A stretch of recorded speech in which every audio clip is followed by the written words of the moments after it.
Was اور نصیحتیں، لفظ لفظ حکمتیں، ابر علم و آگہی سے برستی بارشیں، شرع کے امور سے، دین کے شعور سے، قلب و ذہن جگمگاتے ہیں سچ کے نور سے۔ خطبہ جمعۃ المبارک،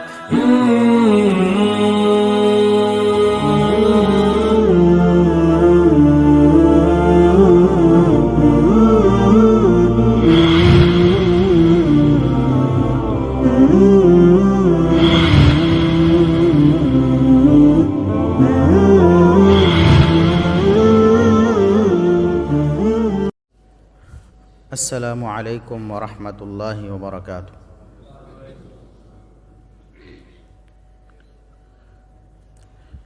ان الحمد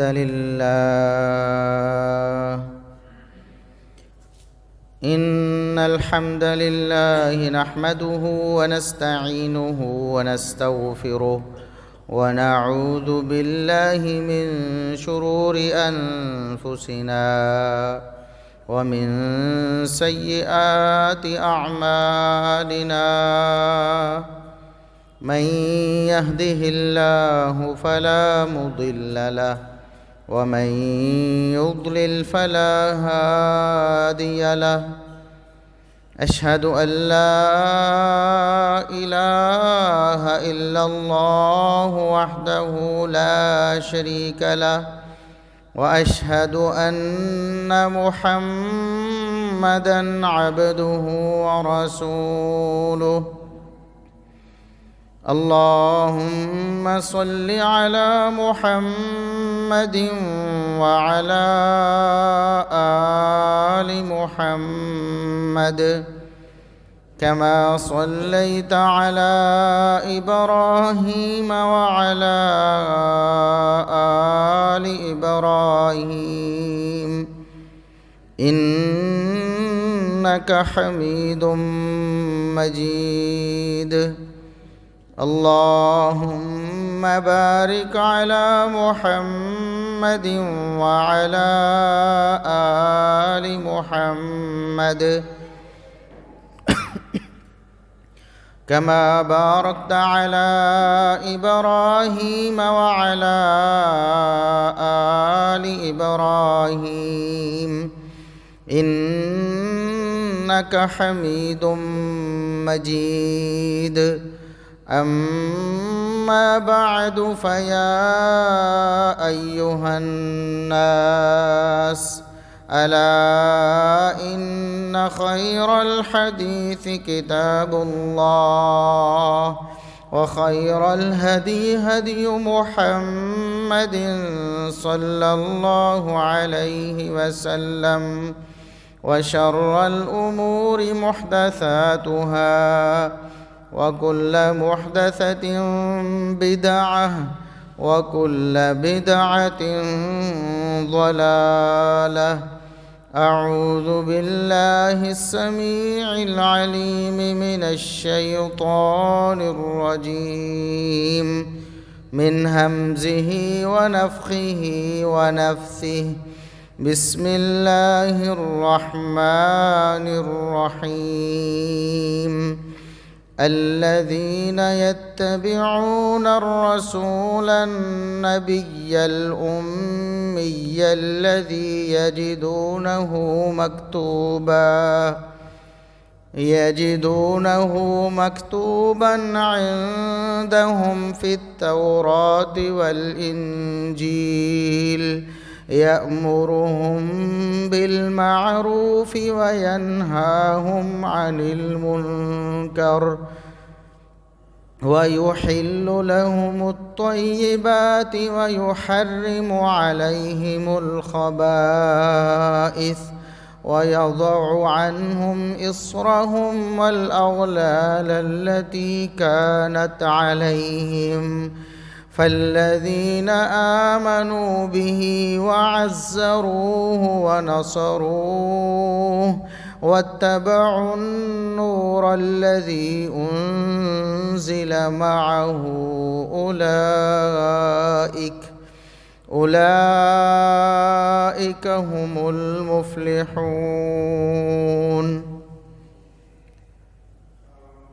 انتہائی قابل احترام بزرگوں، عزیز نوجوان ساتھیوں،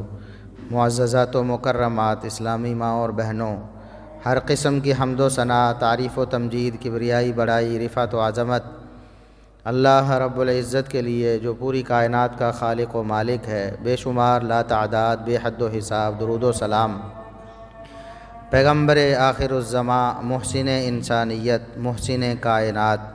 جناب محمد الرسول اللہ صلی اللہ علیہ وسلم کی ذات اقدس پر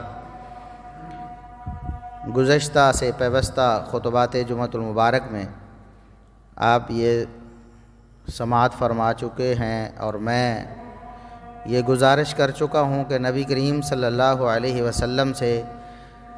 محبت کا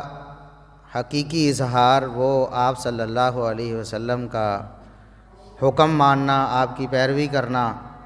اور آپ صلی اللہ علیہ وسلم کے لائے ہوئے دین پر عمل پیرا ہونا ہے۔ لیکن ہم نے نبی کریم صلی اللہ علیہ وسلم کے لائے ہوئے دین، آپ کی شریعت، آپ کی تعلیمات پر عمل کرنے کی بجائے صرف زبانی اظہار کا نام محبت رکھ لیا ہے اور ہم اسی پر اکتفا کر رہے ہیں۔ نبی کریم صلی اللہ علیہ وسلم اس دنیا میں ہماری رہنمائی کے لیے مبعوث ہوئے، تشریف لائے۔ آپ صلی اللہ علیہ وسلم کے دنیا میں آنے کا کوئی اور مقصد نہیں تھا سوائے اس کے کہ اس کائنات کو اللہ رب العزت کی تعلیمات سے روشناس کروائیں، اور جتنی خوبیاں تھیں، جتنی بھلائیاں تھیں، جتنی اچھائیاں تھیں، وہ ساری کی ساری نبی کریم صلی اللہ علیہ وسلم نے اللہ کے حکم سے سمیٹ کر اس امت کو دے دیں، اور جتنی بھی برائیاں تھیں، جتنی بھی خرابیاں تھیں، جتنی بھی کوتاہیاں تھیں، ساری کی ساری اس امت کو منع کر دیں اور اس امت کو اس سے بچانے کی کوشش کی۔ پچھلے خطبہ میں نے عرض کیا تھا کہ اللہ رب العزت نے قرآن کریم میں یہ ارشاد فرمایا، انا ارسلناک شاہدا و مبشرا و نذیرا لتؤمنوا باللہ ورسولہ۔ اللہ رب العزت نے رسول اللہ صلی اللہ علیہ وسلم کو اس دنیا میں مبعوث فرمایا اس لیے کہ تم اللہ اور اس کے رسول صلی اللہ علیہ وسلم پر ایمان لاؤ، اور ایمان لانے کے بعد وَتُعَزِّرُوهُ وَتُوَقِّرُوهُ، آپ صلی اللہ علیہ وسلم کا ساتھ دو، آپ صلی اللہ علیہ وسلم کے دست و بازو بنو اور آپ کی مدد کرو، آپ کا تعاون کرو، آپ کی عزت اور آپ کی توقیر کرو۔ یہ اللہ کے رسول صلی اللہ علیہ وسلم کی بعثت کا مقصد تھا۔ اور آج جو آیت میں نے آپ کے سامنے تلاوت کی ہے، تو اللہ رب العزت نے اس آیت میں فرمایا کہ مومن اور متقین اللہ رب العزت کو جو پسندیدہ بندے ہیں، جو ایمان لانے والے لوگ ہیں، وہ کیا کرتے ہیں؟ وہ اللہ رب العزت کے اس فرمان پر عمل کرتے ہوئے واقعی اللہ کے رسول صلی اللہ علیہ وسلم پر ایمان بھی لاتے ہیں، اور آپ صلی اللہ علیہ وسلم کی عزت و توقیر بھی کرتے ہیں، آپ کا دست و بازو بھی بنتے ہیں، آپ کا ساتھ بھی دیتے ہیں ہر حکم میں۔ وہ کون سے احکامات ہیں جن میں ایک مومن کو رسول اللہ صلی اللہ علیہ وسلم کا ساتھ دینے کا حکم دیا گیا ہے، جس میں ہم نے رسول اللہ صلی اللہ علیہ وسلم کا دست و بازو بننا ہے؟ الذین یتبعون الرسول النبی الامی الذی یجدونہ مکتوبا عندہم فی التوراۃ والانجیل۔ وہ لوگ پیروی کرتے ہیں اس رسول کی جو نبی امی ہے، جس کو وہ پرانی کتابوں میں بھی، اللہ رب العزت کی جو پرانی نازل کردہ کتابیں ہیں اس میں بھی اس کا ذکر پاتے ہیں، اس کا تذکرہ پڑھتے ہیں۔ وہ نبی کیسا نبی ہے؟ پرانی کتابوں میں بھی مکتوباً عندہم فی التوراۃ والانجیل، تورات و انجیل میں بھی لکھا ہوا تھا کہ محمد الرسول اللہ صلی اللہ علیہ وسلم کی بعثت ہونی ہے، اور آپ نے مبعوث ہو کر کیا کرنا ہے، اس کائنات کو کیا ضرورت ہے محمد الرسول اللہ صلی اللہ علیہ وسلم کی، اور اس کائنات کی کیا ذمہ داری ہے رسول اللہ صلی اللہ علیہ وسلم کے حوالے سے، وہ اللہ رب العزت نے بتایا کہ یأمرہم بالمعروف وینہاہم عن المنکر، کہ رسول اللہ صلی اللہ علیہ وسلم کا بعثت کا ایک ہی مقصد ہے کہ آپ نیکی کا حکم کرتے ہیں، اچھائی کی دعوت دیتے ہیں۔ دنیا کی کوئی ایسی خوبی اور کوئی ایسی بھلائی نہیں ہے جو محمد الرسول اللہ صلی اللہ علیہ وسلم نے اپنی امت کو نہیں بتا دی۔ آج ہم کوشش کرتے ہیں، تلاش کرتے ہیں، کامیابی کی راہیں جاننا چاہتے ہیں، اور کس سے جاننا چاہتے ہیں؟ کسی انگریز سے جاننا چاہتے ہیں، کسی یہودی سے جاننا چاہتے ہیں، کسی عیسائی سے جاننا چاہتے ہیں، کسی سکھ سے جاننا چاہتے ہیں، کسی ہندو سے جاننا چاہتے ہیں۔ آج ہم موٹیویشن لیتے ہیں، کبھی کسی کو سن رہے ہوتے ہیں، کبھی کسی کو سن رہے ہوتے ہیں۔ ہمیں زندگی میں پریشانیاں بھی آتی ہیں، ہم کبھی کسی سے رجوع کر رہے ہوتے ہیں، کبھی کسی کے پاس جا رہے ہوتے ہیں، جبکہ رسول اللہ صلی اللہ علیہ وسلم کی بعثت کا مقصد ہی یہ تھا کہ آپ صلی اللہ علیہ وسلم یأمرہم بالمعروف، دنیا کی جتنی بھی خوبیاں ہیں، جتنی بھی اچھائیاں ہیں، جتنی بھی بھلائیاں ہیں، اللہ کے رسول صلی اللہ علیہ وسلم ان کا حکم دے کر گئے ہیں، امت کو ان کی وضاحت کر کے گئے ہیں، امت کو ان کے بارے میں بتا کر گئے ہیں۔ وَيَنْهَاهُمْ عَنِ الْمُنْكَرِ، جتنی بھی برائیاں تھیں، جتنی بھی خرابیاں تھیں، جتنی بھی پریشانی کے جتنے بھی اسباب تھے، جتنے بھی وسائل ایسے تھے جس سے انسانی زندگی متاثر ہو سکتی تھی، اللہ کے رسول صلی اللہ علیہ وسلم اس سے منع کرتے رہے ہیں۔ یہ رسول اللہ صلی اللہ علیہ وسلم کا فرض منصبی تھا کہ ہر خوبی کا آپ نے حکم دیا ہے اور ہر خامی سے آپ صلی اللہ علیہ وسلم نے منع فرمایا ہے۔ ہم کیوں نہیں آپ صلی اللہ علیہ وسلم کی تعلیمات کا مطالعہ کر لیتے؟ ہر خوبی کو حاصل کرنے کے لیے، ہر کامیابی کو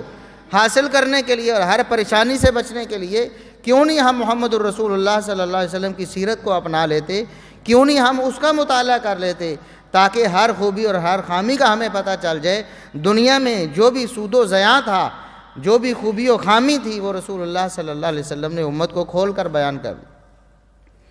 اور اس سے آگے وَيُحِلُّ لَهُمُ الطَّيِّبَاتِ، رسول اللہ صلی اللہ علیہ وسلم رحمت للعالمین، پوری کائنات کے لیے، جہانوں کے لیے رحمت بن کے آئے،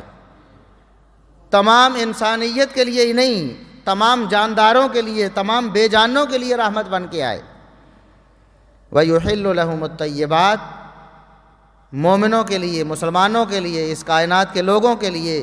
آپ صلی اللہ علیہ وسلم نے تمام عمدہ اور تمام پاکیزہ چیزیں ان کے لیے حلال قرار دے دی۔ یہ نبی اکرم صلی اللہ علیہ وسلم کا فرض منصبی تھا کہ تمام حلال چیزوں کو رسول اللہ صلی اللہ علیہ وسلم نے حلال قرار دے دیا۔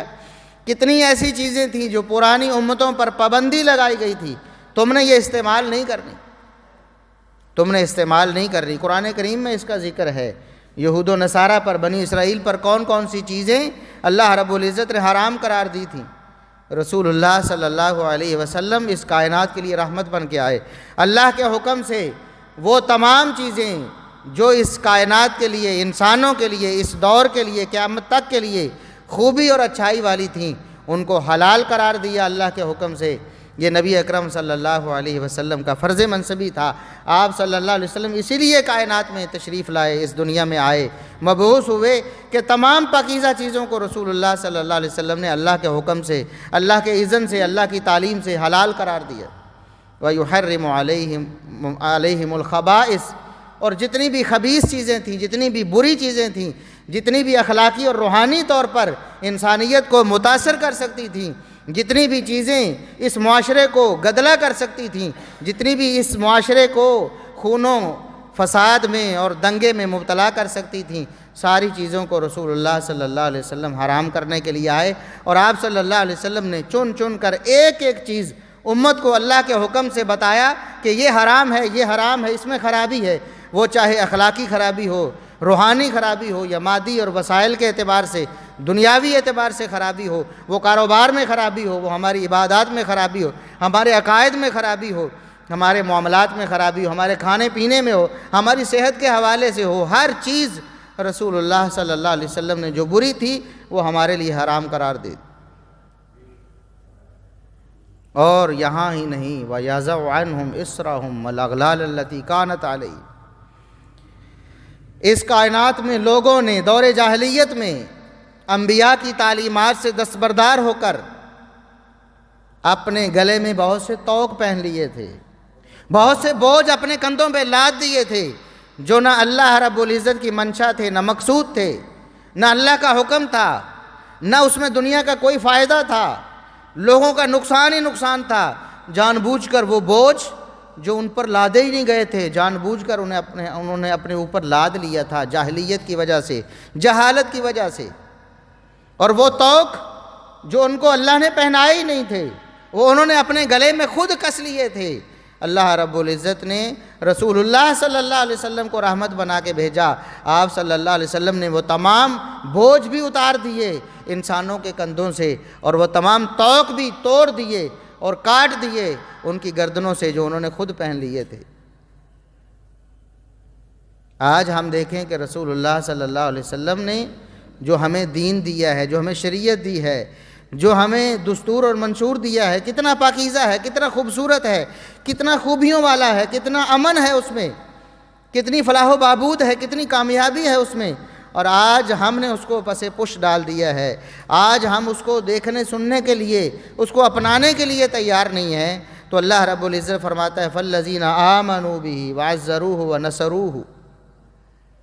یہ وہی بات جو اللہ رب العزت نے سورہ فتح میں فرمائی تھی کہ نبی کریم صلی اللہ علیہ وسلم کی بعثت کا مقصد کیا ہے کہ تم نبی کا ساتھ دو، نبی کی عزت و توقیر کرو، نبی کریم صلی اللہ علیہ وسلم کے دست و بازو بنو۔ ان ساری باتوں کو بیان کرنے کے بعد کہ نبی کی بعثت کا مقصد حلال و حرام میں تمیز کرنا ہے، اچھائی اور برائی میں تمیز کرنا ہے، وہ بوجھ اور طوق جو جہالت کی وجہ سے انسانیت نے پہنے تھے ان کو نبی کریم صلی اللہ علیہ وسلم کی بعثت کا مقصد ان کو توڑنا ہے، یہ بیان کرنے کے بعد اللہ رب العزت نے فرمایا فَالَّذِينَ آمَنُوا بِهِ وَعَزَّرُوهُ وَنَصَرُوهُ۔ وہ لوگ خوش قسمت ہیں، وہ لوگ کامیاب ہیں، اولئک هم المفلحون، وہی لوگ کامیاب و کامران ہیں جو نبی کریم صلی اللہ علیہ وسلم پر ایمان بھی لاتے ہیں اور آپ صلی اللہ علیہ وسلم کی دست و بازو بھی بنتے ہیں، آپ کی نصرت اور آپ کا تعاون بھی کرتے ہیں، آپ کے اس مشن میں، آپ کے اس راستے میں جو آپ صلی اللہ علیہ وسلم نے اس کائنات کے لیے بنایا اور ان کو سکھایا ہے۔ اولئک هم المفلحون واتبعوا النور الذی انزل معہ، وہ اس نور کی پیروی کرتے ہیں جو نبی کریم صلی اللہ علیہ وسلم کے ساتھ اللہ نے نازل فرمایا ہے۔ جو اللہ نے نور دیا ہے نبی کریم صلی اللہ علیہ وسلم کو، وہ قرآن ہے، وہ اللہ کے فرامین ہیں، وہ رسول اللہ صلی اللہ علیہ وسلم کی تعلیمات ہیں، وہ سنت ہے، وہ حدیث ہے، وہ سیرت ہے، یہ نور ہے جو اللہ نے اپنے نبی پر نازل فرمایا ہے۔ وہ لوگ کامیاب و کامران ہیں جو اس نور کی پیروی کرتے ہیں۔ تو ہمارے اوپر کیا لازم ہے کہ رسول اللہ صلی اللہ علیہ وسلم کی محبت کا کیا تقاضا ہے کہ ہم آپ صلی اللہ علیہ وسلم کے لائے ہوئے دین، آپ کی لائی ہوئے شریعت، آپ کے لائے ہوئے نور کی پیروی کریں۔ یہ روشنی ہے ہمارے لیے اس دنیا کے اندھیروں میں۔ اس دور میں بھی اندھیرے تھے، جہالت کے اندھیرے تھے، دور جاہلیت کے اندھیرے تھے۔ اس نور کی وجہ سے جو اللہ نے رسول اللہ صلی اللہ علیہ وسلم کو دیا قرآن کی صورت میں، نبی کریم صلی اللہ علیہ وسلم کی سیرت اور سنت کی صورت میں، اس سے اللہ رب العزت نے سارے اندھیروں کو ختم کر دیا تھا۔ آج پھر دور جاہلیت کا کوئی کام ایسا نہیں ہے جو آج اس دنیا میں نہیں بلکہ اس امت میں جو کلمہ پڑھنے والے ہیں اس امت میں نہیں آ گیا۔ ایسا کوئی کام نہیں ہے دور جاہلیت کا، کفر و شرک سے لے کر، بدعات سے لے کر، خرافات سے لے کر دنیا کے معاملات تک، سارے کے سارے وہ معاملات جو اس دور میں دور جاہلیت میں تھے جب محمد الرسول اللہ صلی اللہ علیہ وسلم مبعوث ہوئے تھے، آج سارے اندھیرے، ساری جہالتیں، ساری ضلالتیں آج موجود ہیں۔ آج بھی وہی نور آپ کے کام آئے گا جسے محمد الرسول اللہ صلی اللہ علیہ وسلم لے کر آئے ہیں، اور جس کے بارے میں اللہ نے فرمایا ہے جو اس نور کی پیروی کرے گا، جو رسول اللہ صلی اللہ علیہ وسلم لے کر آئے ہیں کتاب و سنت، اس نور کی پیروی کرے گا، اولئک هم المفلحون، وہی کامیاب ہیں، وہی کامران ہیں۔ تو رسول اللہ صلی اللہ علیہ وسلم کس لیے مبعوث ہوئے؟ صرف اس لیے کہ ہم یہ دعویٰ کریں، ہم یہ نعرے ماریں صدقے جامع واری جامع؟ صرف ہم یہ نعرہ لگا دیں کہ آپ کی حرمت اور عزت پر ہماری جان بھی قربان ہے؟ کیا صرف اس لیے رسول اللہ صلی اللہ علیہ وسلم مبعوث ہوئے تھے؟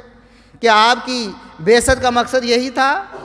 قرآن کیا کہتا ہے؟ نبی کی بعثت کا مقصد امر بالمعروف ہے اور نہی عن المنکر ہے۔ تمام خوبیوں کا حکم دینا یہ نبی کریم صلی اللہ علیہ وسلم کی بعثت کا مقصد تھا۔ کیا ہم نے وہ ساری خوبیاں اپنا لیں، اپنے اندر جمع کر لیں کہ ہمارے نبی نے ہمیں یہ خوبیاں دی ہیں، ان کی تعلیم ہمارے نبی صلی اللہ علیہ وسلم نے دی ہے، ہم چونکہ آپ سے محبت کرتے ہیں اس لیے ساری ان خوبیوں کو اپنا لیں؟ کیا واقعی ہم نے ساری خوبیوں کو اپنا لیا؟ کیا معروف کے تمام معاملات جو رسول اللہ صلی اللہ علیہ وسلم سے ثابت ہیں کتاب و سنت کی روشنی میں، کیا ہم نے سارے اپنا لیے ہیں؟ کیا تمام وہ منکرات جن سے رسول اللہ صلی اللہ علیہ وسلم نے منع کیا ہے، کیا ہم نے چھوڑ دی ہیں ساری منکرات؟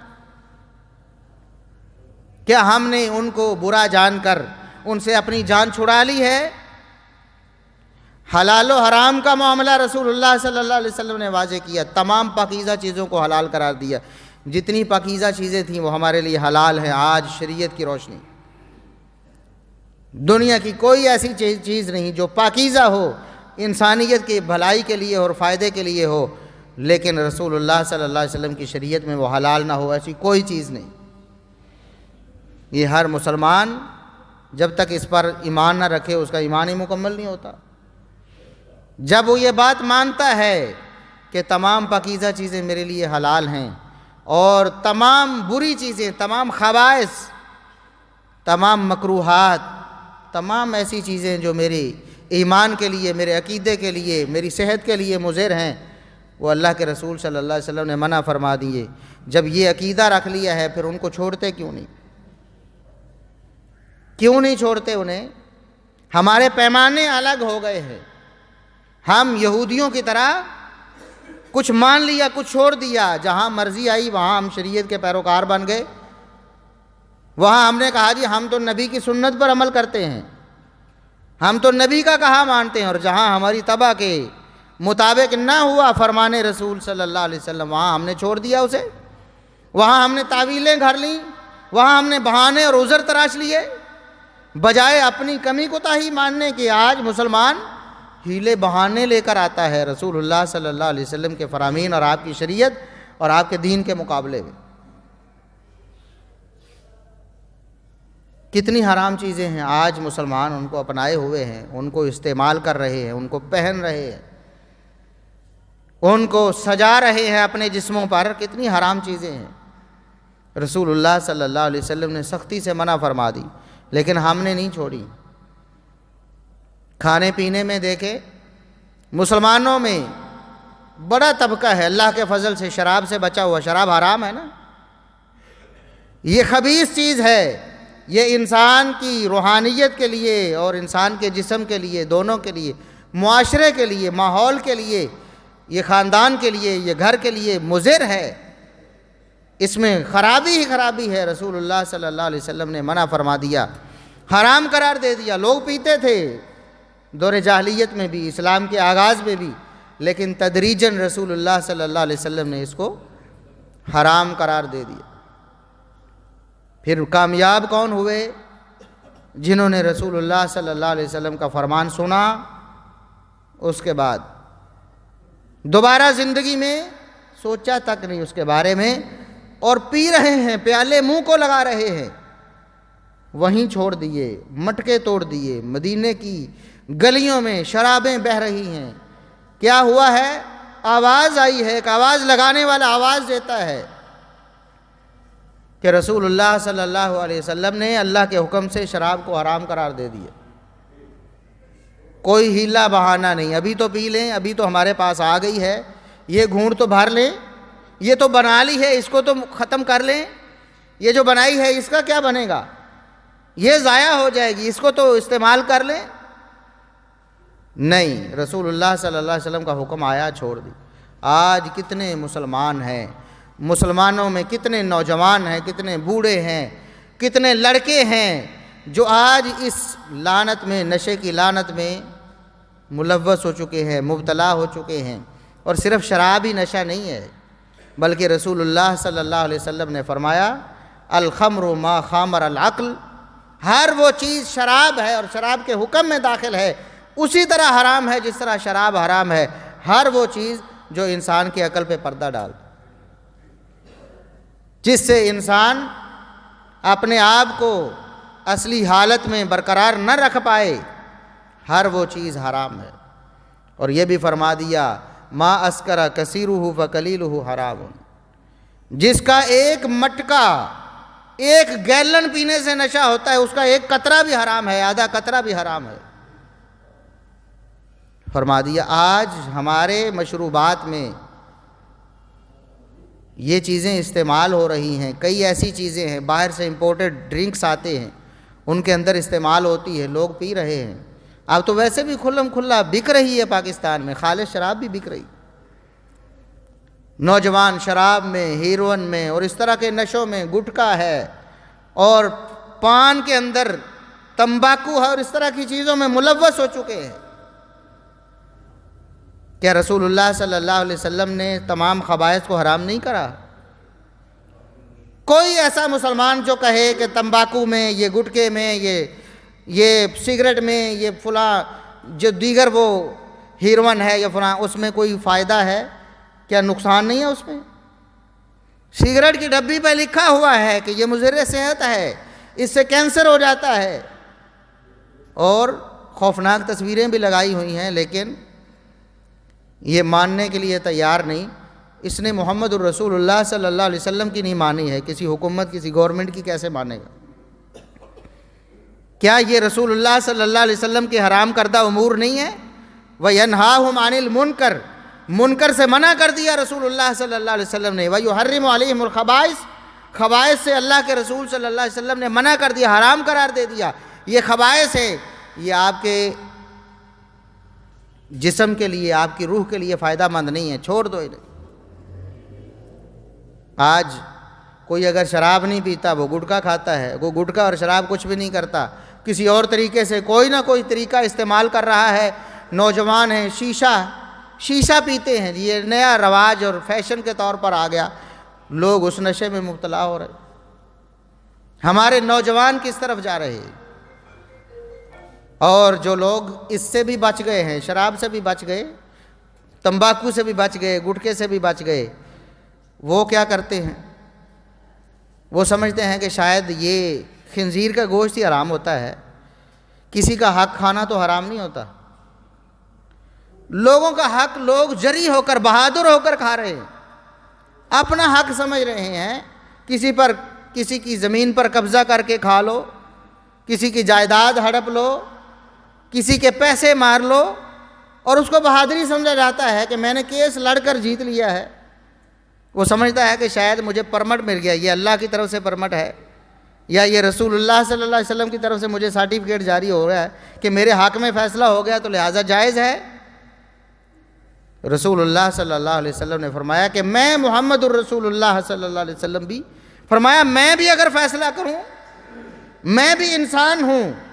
انسان ہونے کے ناطے میں کوئی علام الغیوب نہیں ہوں، اللہ جانتا ہے نا کسی کے دل میں کیا ہے، کسی نے حقیقت میں کیا کیا ہوا ہے۔ میرے سامنے کوئی بندہ آ کر چرب زبانی سے، زبان زیادہ استعمال کرنے کا اس کو فن ہے، اچھا بول لیتا ہے، اپنا مقدمہ اچھا لڑ لیا اس نے، حق کسی کا تھا، اس نے مجھ محمد الرسول اللہ سے فیصلہ کروا لیا صلی اللہ علیہ وسلم۔ میں نے فیصلہ کر دیا، نبی اور رسول نے فیصلہ کر دیا کہ مجھے ان دلائل کو سننے کے بعد لگتا ہے کہ حق اس کا ہے، لیکن حقیقت میں حق دوسرے کا تھا۔ اللہ کے رسول صلی اللہ علیہ وسلم فرماتے ہیں میرے سے حق لے کر گیا ہے، تب بھی جہنم کا انگارہ لے کر گیا ہے۔ تو آپ ان عدالتوں کو سمجھتے ہیں کہ اس عدالت سے میرے حق میں فیصلہ ہو گیا ہے تو سب ٹھیک ہے؟ لوگوں کا مال ہڑپا جا رہا ہے، ملاوٹ کی جا رہی، لوگوں کی زندگیوں سے کھیلا جا رہا ہے۔ دودھ میں پانی ڈالنے والا بھی محب رسول ہے، ملاوٹ کرنے والا اپنے آپ کو عاشق رسول کہتا ہے، نبی کی محبت میں وہ بھی دودھ کی سبیلیں لگا رہا ہے کہ ایک دن سال میں بھی دودھ کی سبیل لگاتا ہوں، مجھے بھی نبی سے محبت ہے، لیکن سارا سال، روزانہ، ہر دن، ہر لمحے رسول اللہ صلی اللہ علیہ وسلم کی شریعت کی دھجیاں اڑا کر، آپ صلی اللہ علیہ وسلم کی مخالفت کر کے، ملاوٹ کر کے لوگوں سے دھوکہ اور فرار کر رہا ہے۔ آپ صلی اللہ علیہ وسلم نے فرمایا من غشنا فلیس منا، جس نے ہم سے دھوکہ کیا، یعنی مسلمانوں سے دھوکہ کیا، دکھایا کچھ، دیا کچھ، بتایا کچھ، کیا کچھ،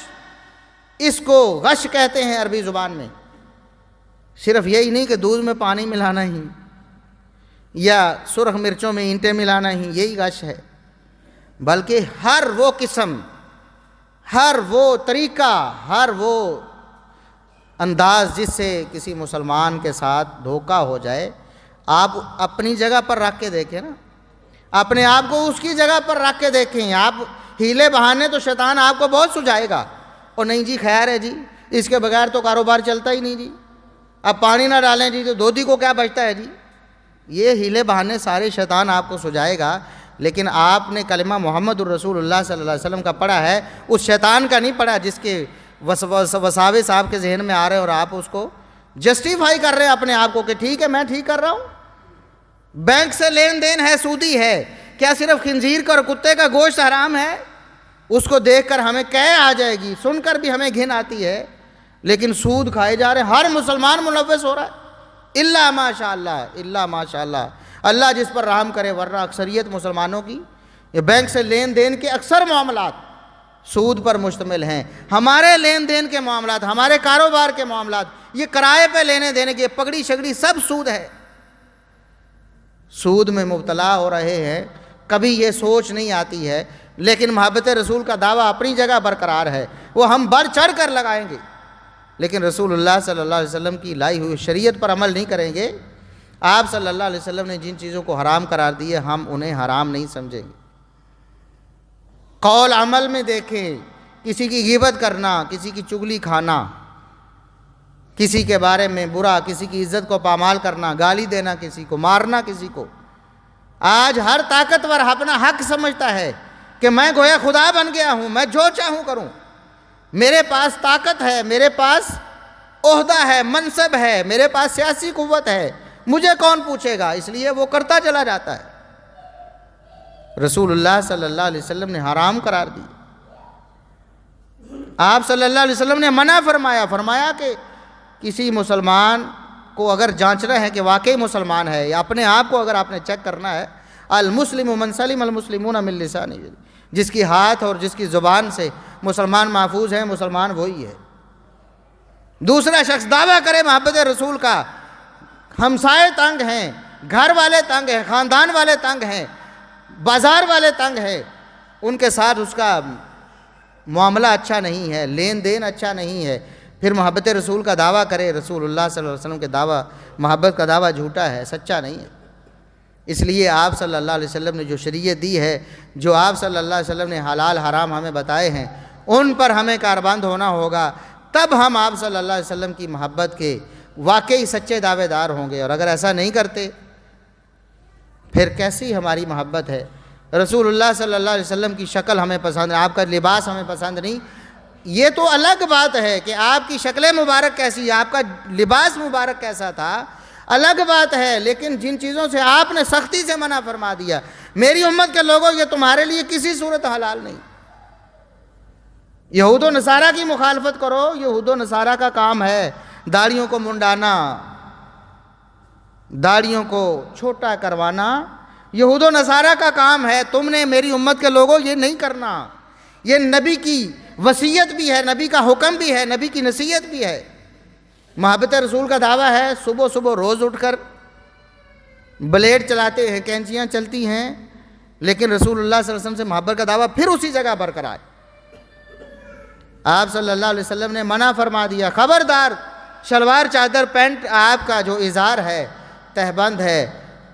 وہ آپ کا ٹخنوں سے نیچے نہیں ہونا چاہیے، یہ جہنم میں چلے جاؤ گے، جلے گا جہنم میں وہ ٹکڑا جو شلوار چادر ٹخنے سے نیچے کام ہوگی، جہنم میں جائے گی۔ آپ نے سختی سے منع فرمایا اللہ رب العزت قیامت کے دن نظر رحمت سے ایسے بدبختوں کو نہیں دیکھے گا، ان پر رحم نہیں کرے گا، ان کو معاف نہیں کرے گا، ان کے گناہوں سے صرف نظر نہیں کرے گا۔ 3 لوگ تھے نا، ان میں سے ایک شلوار چادر اپنی پینٹ وغیرہ وہ ٹخنے سے نیچے لٹکانے والا ہے، لیکن ہم نے نہیں مانا نبی کریم صلی اللہ علیہ وسلم کا فرمان، ہر آن ہر لمحے رسول اللہ صلی اللہ علیہ وسلم کی مخالفت کر کے اسی حالت میں دعویٰ کر رہے ہیں، نعرے مار رہے ہیں، صدقے جاواں یا رسول اللہ۔ بتاؤ اگر رسول اللہ صلی اللہ علیہ وسلم موجود ہوں آپ کے سامنے، یہ طمع ہے نا کہ قیامت کے دن ملاقات کرنی ہے، حوض کوثر پہ جانا ہے، کیا منہ لے کر جاؤ گے؟ یہ دعویٰ اور یہ عمل، نہ آپ کا فرمان، نہ آپ کی شکل، نہ آپ کا لباس، کچھ بھی نہیں اپنایا ہے، نہ آپ کی سیرت اپنائی ہے، ساری زندگی ڈٹ کر مخالفت کی ہے، بلکہ جو کہے اس کا الٹا مذاق اڑایا ہے۔ پھر بھی رسول اللہ صلی اللہ علیہ وسلم سے محبت کا دعویٰ ہے، بتاؤ ایسا دعویٰ کون اس کو قبول کرے گا؟ اس دعوے نہیں دعویٰ قبول ہوگا۔ رسول اللہ صلی اللہ علیہ وسلم سے محبت کیجئے، آپ کی محبت کا عملی ثبوت دیجئے کہ ہم رسول اللہ صلی اللہ علیہ وسلم کے پیروکار ہیں، ہم آپ کے محب ہیں، ہم آپ کے دین میں داخل ہونے والے، اور ہم آپ صلی اللہ علیہ وسلم کے مشن میں آپ کا دست و بازو بننے والے۔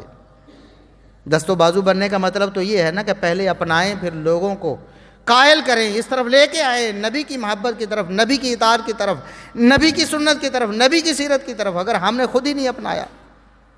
پھر ہم نے نبی کریم صلی اللہ علیہ وسلم کا کیا ساتھ دیا ہے؟ اللہ سے دعا ہے کہ اللہ رب العزت ہمیں عمل کی توفیق عطا فرمائے۔ وآخر دعوانا ان الحمد للہ رب العالمین۔